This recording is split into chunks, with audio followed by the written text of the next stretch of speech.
तो hello students, आज हम डिस्कस कर रहे हैं रेस्पिरेटरी सिस्टम जो यूनिट 6 है और इसको बोलते हैं हिंदी में श्वसन तंत्र।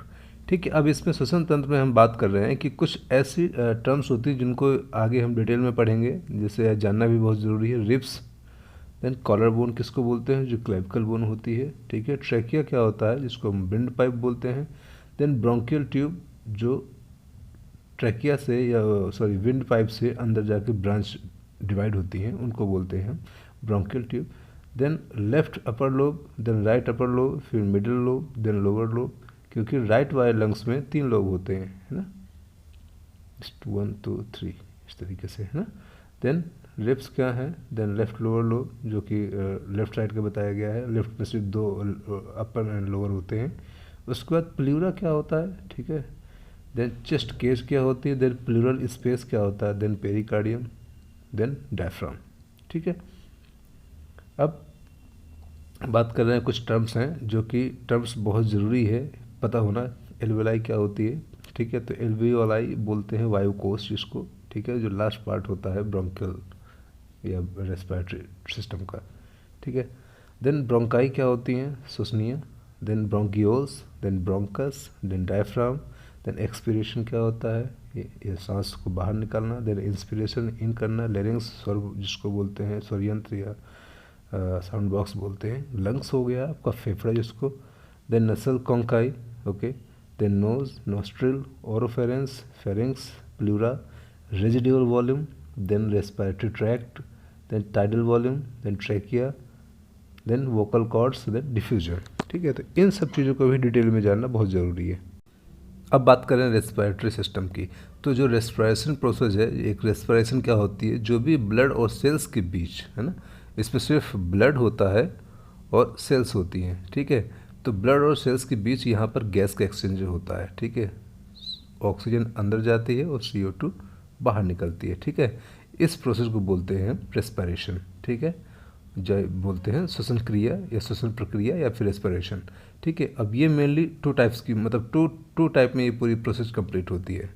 ठीक है, देन एक होता है इंस्पिरेशन जिसमें इन होती है एयर, और दूसरा होता है एक्सपिरेशन। ठीक है, इंस्पिरेशन क्या होता है कि जो हमारा एटमॉस्फेरिक जो एयर है, ऊपर से जो वायुमंडलीय जो गैस होती है वो ऑक्सीजन कहीं अंदर, ठीक है, इंस्पायर्ड, और उसके बाद फिर जब बाहर वही हवा जब बाहर निकलती है तो उसको एक्सपिरेशन बोलते हैं। ठीक है, जब बाहर निकलती है वो गैस तो उसमें बहुत सारी गैस मिक्स होती है, लाइक CO2, कार्बन डाइऑक्साइड, है ना।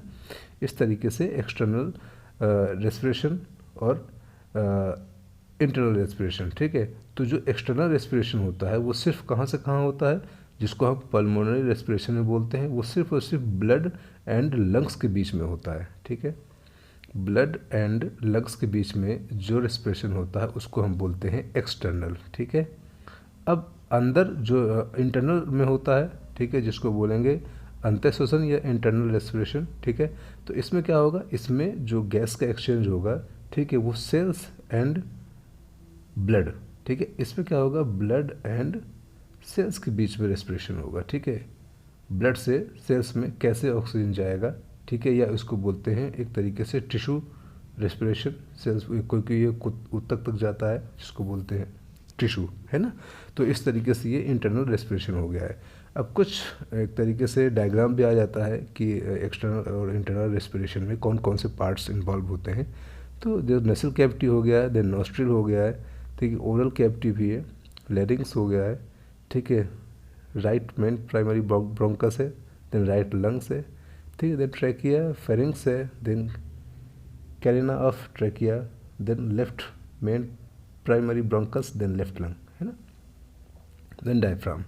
इस तरीके से ये रेस्पिरेटरी सिस्टम का डायग्राम भी आ जाता है। ठीक है, अब बात करते हैं कि 2 टाइप में ये डिवाइड किया जाता है, हमारा upper respiratory tract and lower respiratory tract. ठीक है, जो हमारा रेस्पिरेटरी सिस्टम है इसको 2 पार्ट्स में डिवाइड किया जाता है। फर्स्ट होता है अपर, सेकेंड होता है लोअर।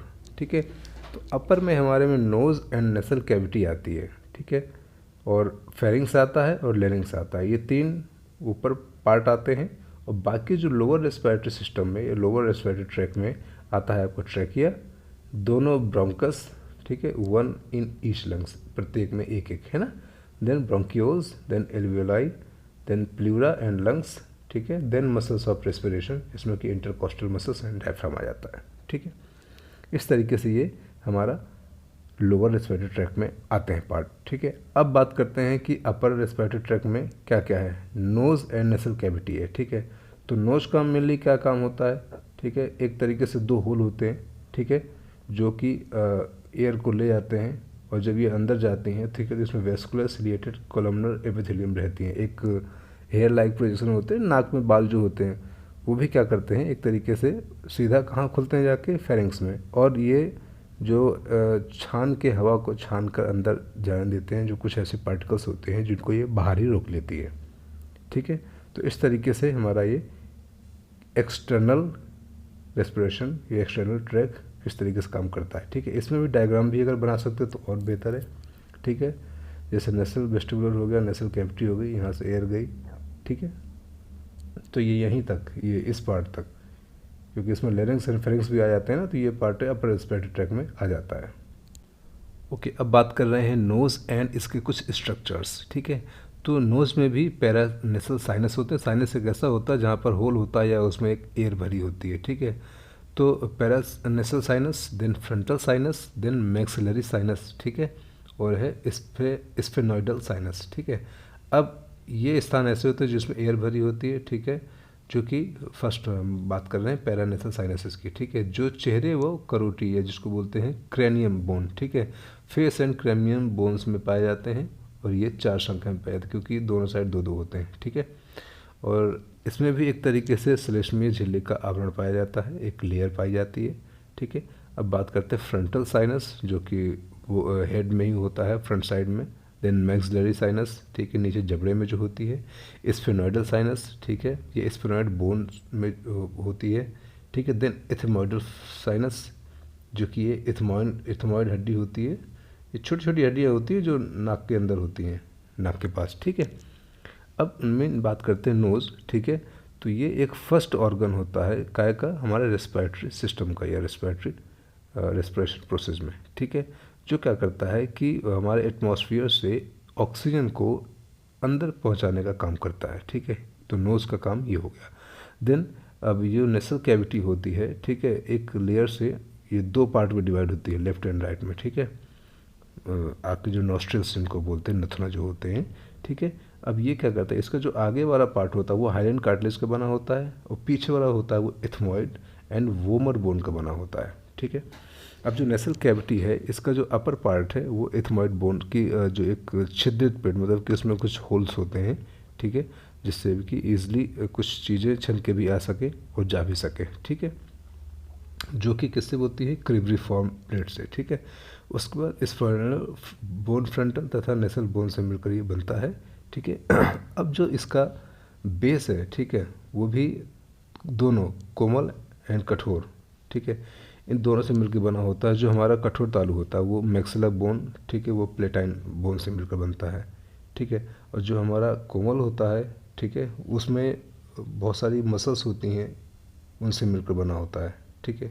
अब जो पीछे साइड की जो लेयर्स होती है वो मैक्सिलर बोन की, then vertical plate of palatine bone, then ethmoid bone तथा टर्बिनेट बोन से मिलकर बनती हैं, ठीक है। अब जो इसमें नसल कैविटी है, ठीक है, इसका एक तरीके से जो आगे वाला जो पार्ट होता है वो vascular ciliated cuboidal epithelium tissue होते हैं, जहाँ पर रोम पाए जाते हैं, थोड़ा सा हेयर वैसे जो पाए जाते हैं, जो क्या करते हैं, जो हम एयर जो इन करते हैं उसमें कुछ डस्ट पार्टिकल्स होते हैं, कुछ माइक्रो ऑर्गेनिज्म होते हैं जो कि चिपक जाते हैं यहाँ पर, जो अंदर नहीं जा पाते हैं, ठीक है। और जो हमारी एयर अंदर जाती है वो टेम्परेचर मेंटेन करके अंदर जाने देती है, क्योंकि अंदर का जो एटमॉस्फेयर, हमारा बॉडी का जो टेम्परेचर है और एटमॉस्फेयर टेम्परेचर है, दोनों में बहुत फ़र्क होता है। तो नाक में जो उपस्थित ये सब मसल्स होती हैं, ठीक है, कुछ टिश्यूज होते हैं, वो हवा को उसके अनुकूल बना देते हैं कि वो ईजिली कोई इरिटेशन ना पैदा करे हमारे ट्रैकिया में या लेरिंग्स फेरिंग्स में, ठीक है। इस तरीके से नॉस्ट्रिल्स जो होते हैं, ठीक है, यहाँ से हवा को अंदर बाहर ले जाते हैं, ठीक है। इन छिद्रों को भी एंटीरियर नेयर्स कहा जाता है तथा पीछे वाले को पोस्टीरियर नेयर्स कहा जाता है, ठीक है। अब बात करते हैं the functions of the nose, ठीक है। तो फंक्शन ऑफ नोज में अगर हम देखें तो जो हमारे नाक में उपस्थित, मतलब जो प्रेजेंट होता है कुछ हेयर, ठीक है, वो हमारे डस्ट पार्टिकल्स तथा माइक्रो कुछ ऑर्गेनिज्म को रोकते हैं, ठीक है। देन उसमें जो एयर इंटर करती है तो वेस्टिब्यूल से होकर गुजरती है, तो वो हमारे अंदर वाले टेम्परेचर के हिसाब से ही, सॉरी क्या नाम है, जो उसमें कुछ डस्ट पार्टिकल होते हैं तो वहाँ पर साइड से चिपक जाते हैं, ठीक है। और डस्ट पार्टिकल जब चिपक जाते हैं साइड से तो ईजिली एयर जो फ्रेश एयर होती है वो अंदर तक पहुँचती है, ठीक है। उसके बाद जो अंदर बॉडी में लंग्स में जो एयर जा रही है, ठीक है, उसका टेम्परेचर को भी मेंटेन करना इसका काम होता है। देन कुछ वायु जो होती है बहुत ज़्यादा इस ठंड में, मान लीजिए ठंड में अगर हम इनहेल करते हैं, सांस लेते हैं तो थोड़ा सा प्रॉब्लम होती है, लेकिन क्या करती है नाक उस चीज़ को मतलब अंदर लेने के बाद उसको गर्म गर्म हवा ही पहुंचाएगी, क्योंकि अंदर का जो टेम्परेचर है उसे मेंटेन करना होता है उसको, ठीक है। तो ये जो वायु नम हो जाती है, ठीक है, वो किस लिए होती है, क्योंकि वो म्यूकोसल इरिटेशन से बचाती है वो, ठीक है। और मेन जो फंक्शन होता है नाक का, वो सेंसरी एक ऑर्गन होता है, ठीक है, जो सेंस करने में हेल्प करता है। इससे बहुत सारे नर्व्स होती हैं, ठीक है, जो कंट्रोल करती हैं, ये सेंस करती हैं कि कौन सी स्मेल है, ठीक है। और यही जो स्मेल होती है वो इथेमॉइड बोन व सुपीरियर कॉन्काई में होता है तथा ये ऑल्फैक्टिक नर्व को मैसेज पहुंचाता है। अब बात कर रहे हैं फेरेंक्स की, जिसको बोलते हैं हम ग्रसनी, ठीक है। तो ये भी हमारी अपर जो रेस्पिरेटरी ट्रैक है उसी का पार्ट है ना, 3 पार्ट थे ना उसमें, लेरिंग्स, फेरिंग्स एंड आपका नोज़, ठीक है। तो जो फेरिंग्स है ये भी अपर रेस्पिरेटरी ट्रैक का पार्ट है। उसमें क्या होता है कि ये जो नेसल कैविटी है ये लेरिंग्स तक एक रास्ता प्रदान करती है, ठीक है। और इस जो नेसल की जो ट्यूब जो होती है इसकी जो लंबाई है 12 सेंटीमीटर है, 12 सेंटीमीटर से लेकर 14 सेंटीमीटर तक होती है, तो चौड़ाई इसकी होती है 5.5 सेंटीमीटर। और ये मसल से मिलकर ही एक तरीके से स्ट्रक्चर फॉर्म होता है, ठीक है। डायग्राम देखें, ठीक है, तो ये डायग्राम बनाया भी जाएगा। नेसल कैविटी है, नेसोफेरिंग्स, ओरोफेरिंग्स, देन लेरिंगोफेरिंग्स, ठीक है। अब बात कर रहे हैं हम इसके जो कुछ 3 भाग होते हैं, कुछ पार्ट होते हैं, ठीक है। तो जो हमारे फेरिंग्स के पार्ट हैं, तो नेसोफेरिंग्स नाक से जुड़ा हुआ, ओरोफेरिंग्स मुंह से जुड़ा हुआ, देन लेरिंगोफेरिंग्स जो स्वर यंत्र होता है उससे जुड़ा हुआ, ठीक है। तो लिरिक्स जो होती है, लिरिक्स जस्ट लाइक स्वर है ना, और ओरोफेरिंग्स देन नेसोफेरिंग्स, ठीक है। ये 3 पार्ट होते हैं। इसके बाद बात करते हैं अगर स्ट्रक्चर ऑफ फेरिंग्स की, ठीक है। तो ये 3 मेम्ब्रेन से मिलकर बनती है एक तरीके से। फर्स्ट है म्यूकस मेम्ब्रेन, ठीक है, जो कि सबसे इंटरनल साइड में होती है। उसके बाद फाइब्रस टिश्यू होती है, ये मिडिल लेयर होती है जो कि कोलेजन से मिलकर बनती है। देन है मसल्स टिश्यू कुछ होते हैं जो कि ये अनैच्छिक कॉन्ट्रैक्शन जो मसल्स होती हैं उनसे मिलकर बनती हैं, और यही हेल्प करती हैं किसी भी चीज़ को अंदर ले जाने में, ठीक है। अब फंक्शन ऑफ द फेरिंग्स की बात करते हैं, तो ये क्या है, हमारा एयर एंड फूड दोनों को ही रास्ता प्रोवाइड कराता है, ठीक है, फेरिंग्स। और ये हमारे एयर को भी हमारी जो इंटरनल टेम्परेचर है उसके हिसाब से थोड़ा सा ये नम युक्त भी बनाएगा, उसमें हल्का सा मॉइस्चर भी आएगा, ताकि हमारा जो लेरिंग्स है, फेरिंग्स है, उसमें थोड़ी कोई इरिटेशन ना हो, ठीक है। उसके बाद स्वाद का ज्ञान वो भी यहीं से ही होगा, ये फील करता है। देन सुनने में मतलब थोड़ा सा आपको हियरिंग में भी है, देन आपका लिसनिंग में, लिसनिंग एंड हियरिंग दोनों में। अब बात करते हैं लेरिंग्स की, ठीक है। तो लेरिंग्स क्या होता है, ये लेरिंगोफेरिंग्स, ठीक है, मतलब ये ऊपर की तरफ फेरिंग्स से जुड़ा होता है और नीचे हमारा जो एयरवेज होता है, ये ट्रैकिया जा रहा होता है, वहाँ से जुड़ा होता है, ठीक है। और इसमें क्या होता है, जब एक बच्चा होता है, एक एडोलसेंस एज होती है जिसमें कि बच्चा मतलब ग्रो कर रहा होता है, तो उसके जो जेंडर है उसके हिसाब से उसमें कुछ परिवर्तन आते हैं वॉइस में, ठीक है, लेरिंग्स में, है ना। जब बच्चा छोटा होता है तो पतली आवाज़ होती है, लेकिन जैसे जैसे अगर कोई मेल है और वो जैसे जैसे बड़ा होगा तो उसका आवाज़ थोड़ा सा भारी होती चली जाएगी, ठीक है। तो जो मेल होते हैं उसमें ये एडम सेपल का निर्माण होता है, ठीक है। और इसके अंदर वोकल कॉर्ड्स पाए जाते हैं जो कि हवा के टकराने से ही इनमें वॉइस बनती है, ठीक, आवाज़ उत्पन्न होती है। तो ये हो गया लेरिंग्स। लेरिंग्स की अगर हम बात करें, इसकी जो कार्टिलेज होती है, ठीक है, क्योंकि कार्टिलेज ही मोस्टली बहुत सॉफ्ट इसमें होती है ना कार्टिलेज, तो डायग्राम भी आना बहुत ज़रूरी है, ठीक है। The cartilage of the larynx, जो कोई पोस्टीरियर व्यू है इसका पीछे साइड से, है ना। हायोइड बोन ये हो गई, देन एपिग्लोटिस ये आ गया, then superior horn of the thyroid cartilage, then thyrohyoid membrane, then आपका एरेटिनॉइड कार्टिलेज हो गई है, देन कॉर्निकुलेट कार्टिलेज हो गई है, और देन आपकी हो गई है thyroid cartilage lamina, then vocal ligaments, then coracoid ligaments, sorry cartilage, then anterior horn of the thyroid cartilage. ठीक है, इस तरीके से ये डायग्राम में आना चाहिए। देन अब लास्ट में आ जाता है ट्रैकिया।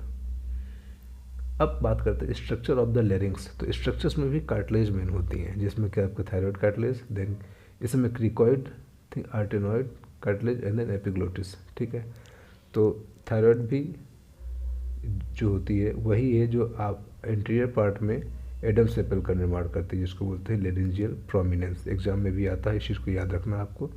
देन क्रिकॉइड कार्टिलेज होती हैं, ठीक है, जो कि थायरॉयड ग्लैंड के ही नीचे ही होती है, जिसका एक शेप होता है जस्ट लाइक अ रिंग। ठीक है, और ये भी टिश्यूज के ही द्वारा ही बनती हैं।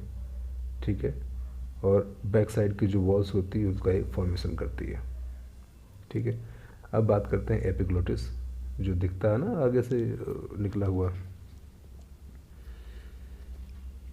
ठीक है, जो क्या करती है, थायराइड की जो थायराइड कार्टिलेज होती है ना, उसके फ्रंट साइड में होती है। ठीक है, और इंटरनल साइड तक ये जुड़ी रहती है। ठीक है, देन है आर्टेनॉइड कार्टिलेज। ठीक है, ये पिरामिड के आकार में एक हाइलैंड कार्टिलेज की बनी होती है। ठीक है, जो कि क्रिकॉइड कार्टिलेज से ऊपर होती है। देन क्रेनिकुलेट कार्टिलेज होती है। ठीक है, ये सींग के आकार की उपस्थिति होती है, जो अभी मैंने दिखाया था ना डायग्राम में, तो वो याद रखना बहुत ज़रूरी है। देन वोकल कॉर्ड्स जो होते हैं, जो कि एक तरीके से वो इलास्टिसिटी होती है, कुछ ऐसे टिश्यू होते हैं जिनमें इलास्टिसिटी प्रॉपर्टी होती है। ठीक है, और ये कहाँ से, थायराइड कार्टिलेज से लेकर आपका एरेटिनॉइड कार्टिलेज तक फैली होती है। ठीक है, और इन्हीं को ही ट्रू वोकल कॉर्ड्स कहा जाता है। ठीक है, और इसी वोकल्स कॉर्ड के पास में ही, ठीक है, वेस्टिबुलर फोल्ड होता है। ठीक है, ये स्वर स्थित होता है। ठीक है, और जिसे कुछ फॉल्स वोकल कॉर्ड्स भी बोलते हैं। ठीक है, अब वॉइस प्रोडक्शन कैसे होता है, लेरिंग्स में भी बहुत सारी मसल्स का कॉन्ट्रेक्शन होता है। ठीक है, जिसके कारण कि एरेटिनॉइड जो कार्टिलेज होती है, ठीक है, उसमें कुछ उसकी वजह से जो वोकल कॉर्ड्स है वो पास पास आ जाते हैं। ठीक है, जिसकी वजह से जो उनके बीच में स्पेस कम हो जाता है। अब जैसे ही हम अंदर सांस ले लिया, ठीक है, और जैसे ही मतलब सांस मतलब उसमें से हवा पास होती है, तो इसको जो वोकल कॉर्ड्स थे आपस में टकराते हैं, कंपन करते हैं, वाइब्रेट होते हैं, जिसकी वजह से एक ध्वनि का प्रोडक्शन होता है या ध्वनि उत्पन्न होती है। ठीक है, अब नेक्स्ट हम डिस्कस करेंगे नेक्स्ट पार्ट में।